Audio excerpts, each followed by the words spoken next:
Yeah, and while I'm thinking about it, I got to meet one of you guys at a show this weekend. That was really cool. I like meeting you guys. I like talking to you guys, sharing my experiences and whatnot. He said something that made me feel better about the channel, because I've been wondering lately how the channel's performing and if I'm not really doing what it is I'm trying to do. What I'm trying to do is I'm trying to make you guys feel good about building these things.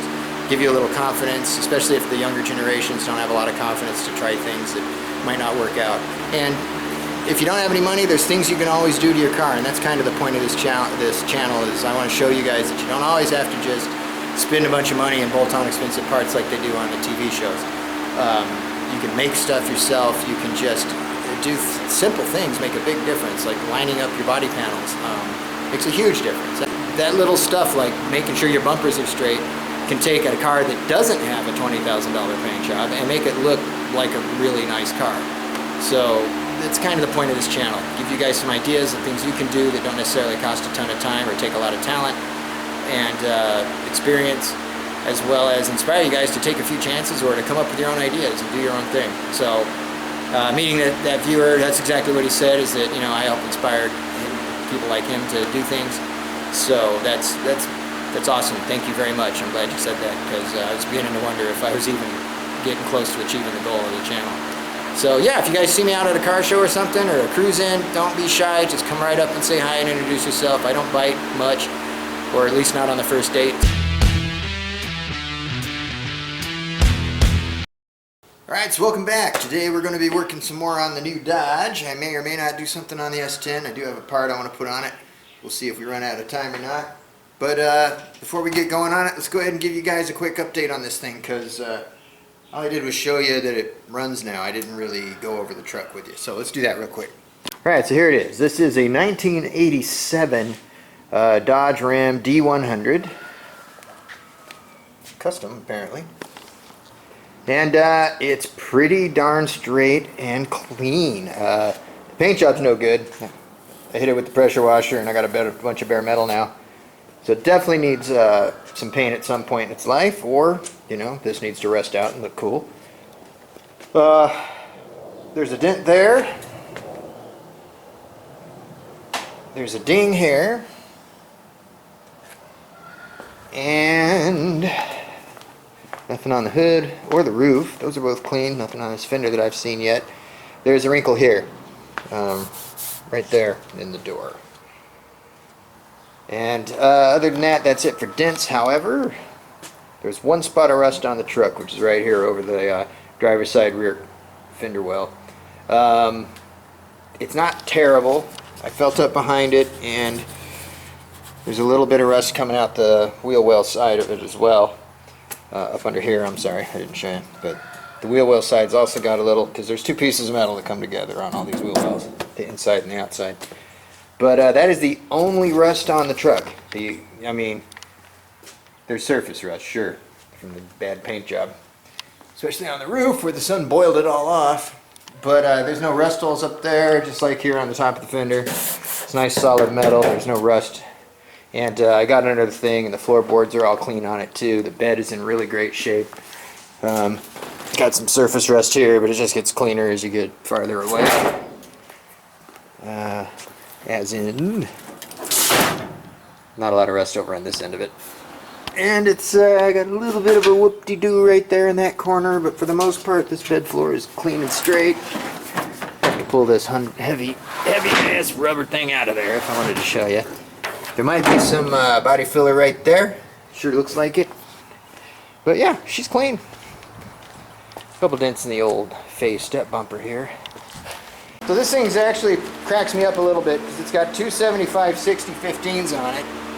But basically what I think is going on here is these 1510s should really be used for a 4x4 truck, which would only be a half ton. I think they go to an 8 lug on everything 3/4 ton and up.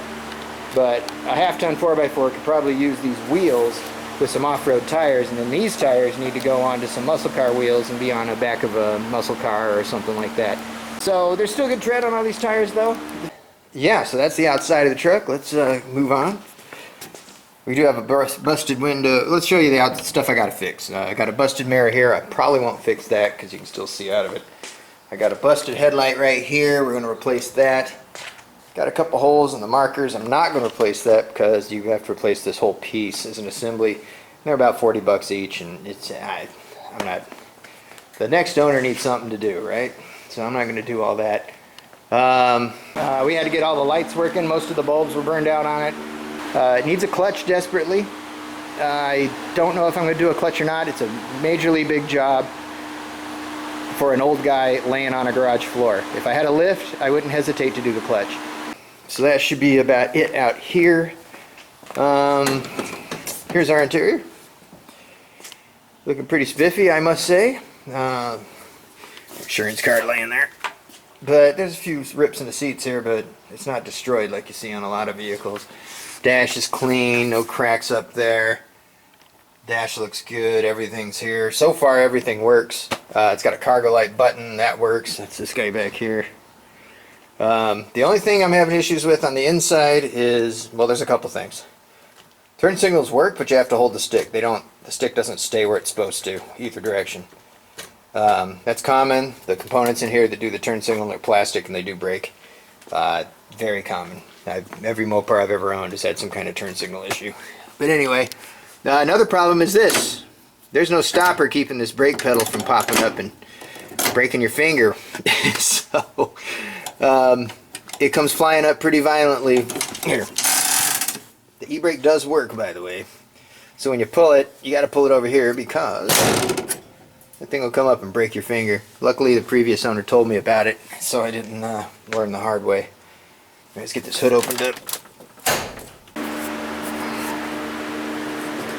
How do I open this stupid thing? Isn't it right? Oh yeah, it is right here. Alright. Oof. Alright. So there it is, the mighty 318 2-barrel. Now here's the good parts of this truck. It's all original under here for the most part, except for an XL sticker over there. He thought the battery was bad. Turns out the battery's actually good. I had some tune-up parts laying around from the van project that we had to abandon, like this oil cap here, the air filter there. I had all new plugs, wires, cap, and rotor, so I put all that stuff in. I had new ignition coil, so I went ahead and threw that in, even though the old one was fine, because the thing's running a little rough, and I wanted to see if I could smooth it out. And there's a couple things contributing to it. One, I was still running on the original gas that was in the tank when I bought it. Even though it had sat for a year, it was still actually pretty good. The gas smelled fine. I didn't smell any shellac. It smells like shellac when it goes bad, or varnish.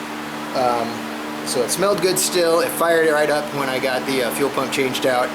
So I went ahead and ran through it because it was a half a tank. I didn't really feel like pumping it all out of the truck and then, you know, just to replace it, and there's nothing wrong with the gas anyway. But we did that. Now I've run it down to empty once.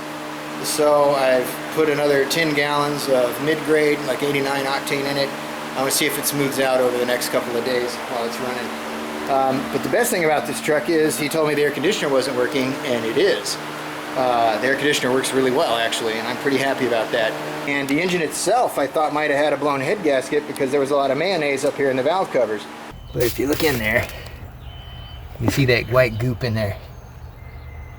So that's not promising.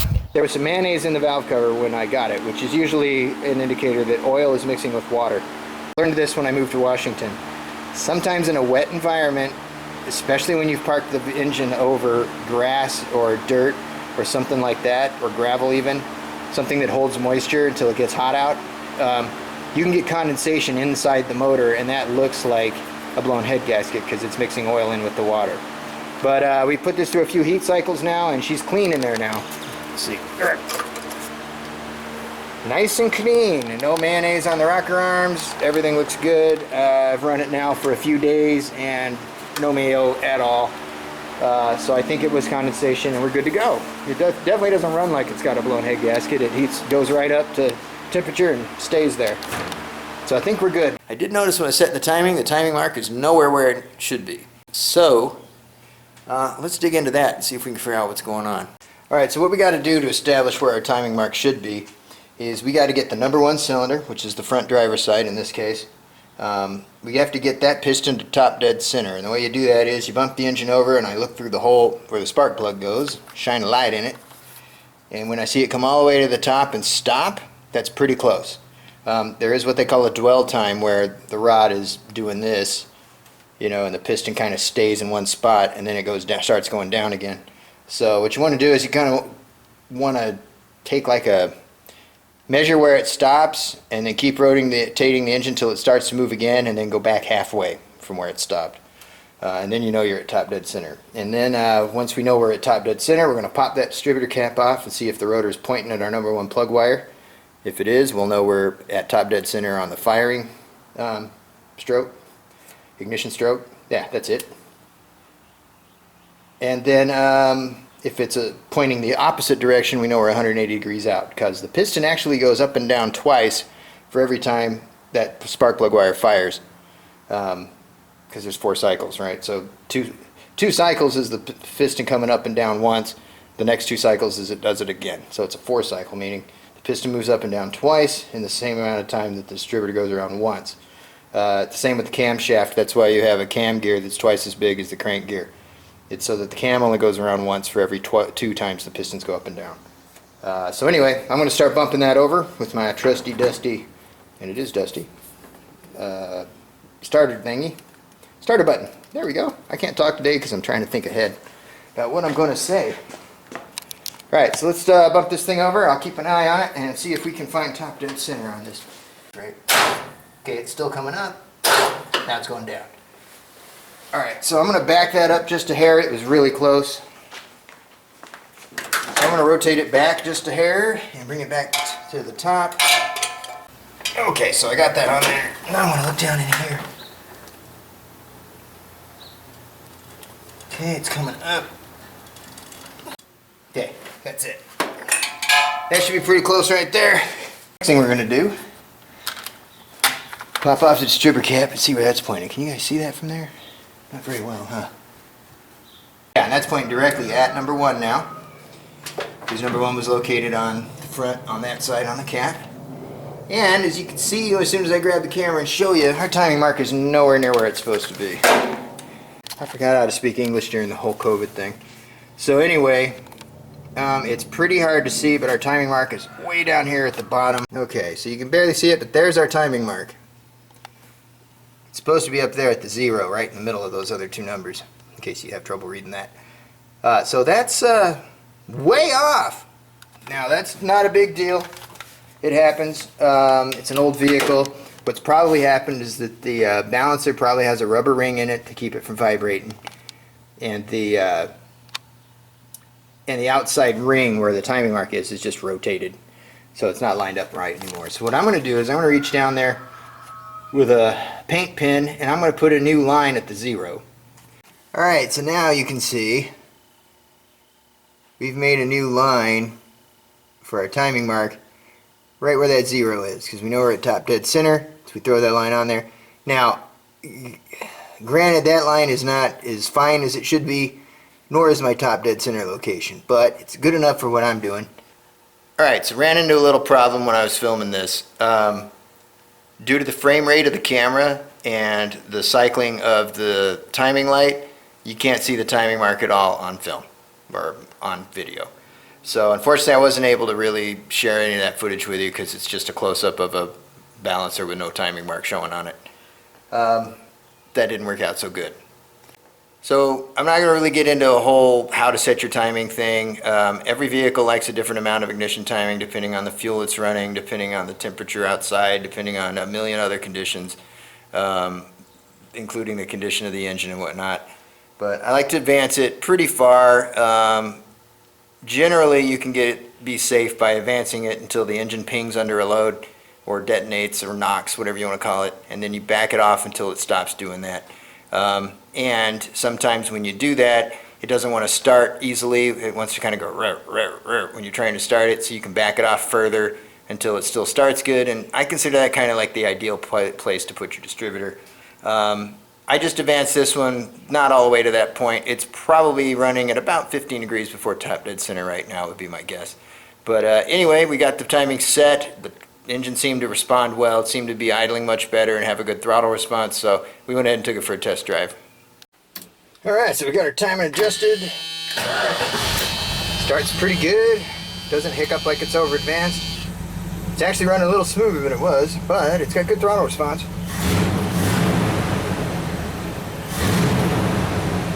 I'd love to film the test drive, but I can't really do much for you guys because you're going to have to just look at me in the seat or something because I need them both hands to drive this thing. So let's see what we can do if we do this. Well, you get to look at my fat belly while we're driving around. Let's release that without killing ourselves. Hey, all right. Okay, let's go. It's gonna be a jerky drive because this thing definitely needs a clutch. It's drivable, but you can't slip it at all. It's all or nothing on this clutch. Or it chatters like crazy. Hopefully you can hear the engine, and if there's any detonation, you'll hear that too.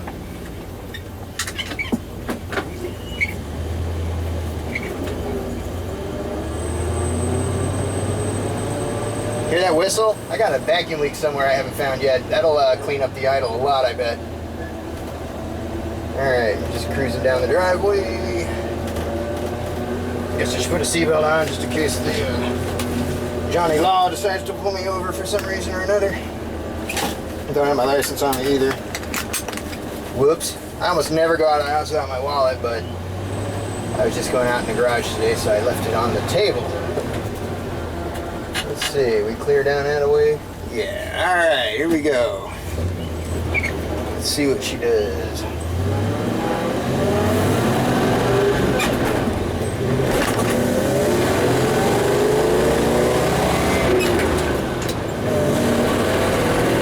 Oh, hey, that's way better than it was. And I'm not getting any rattles or detonations, so I think we're good. As a matter of fact, I could probably get away with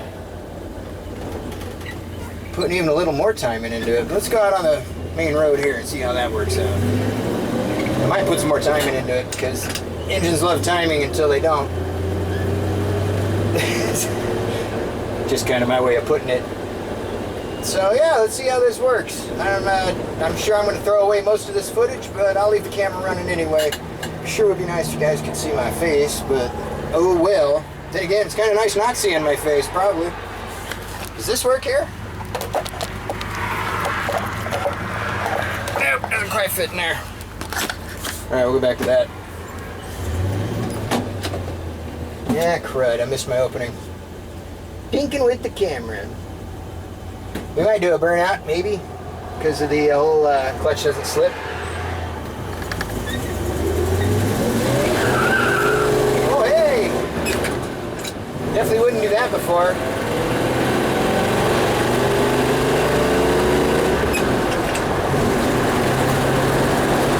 Alright, yeah, it's running much, much better. I'm going to go ahead and probably put a degree or two more timing in it and see what that does. But yeah, it seems to be running much better. Then there could be old gas in here still that I'm washing through the lines. So I put 10 gallons of good stuff in, but I'm not sure if there was still a gallon or two left in the tank. Alright, so we just got back from the test drive. It actually runs really good where it's at. It has way more power than it did before. It even squeaked the tires a bit pulling onto the freeway when I kind of goosed it. I should say it squeaked the tire a bit. It's not a posi. Alright, well that'll do it for this episode. Sorry I wasn't able to get the, the actual, timing light footage to work, but, I didn't think about the whole frame rate versus strobe rate thing. I'm sure there's a way to do it, but, nah, well. So anyway, thanks so much for watching. I really appreciate it. Please like, comment, and subscribe, and we will see you guys next time. So until then, take care of yourselves.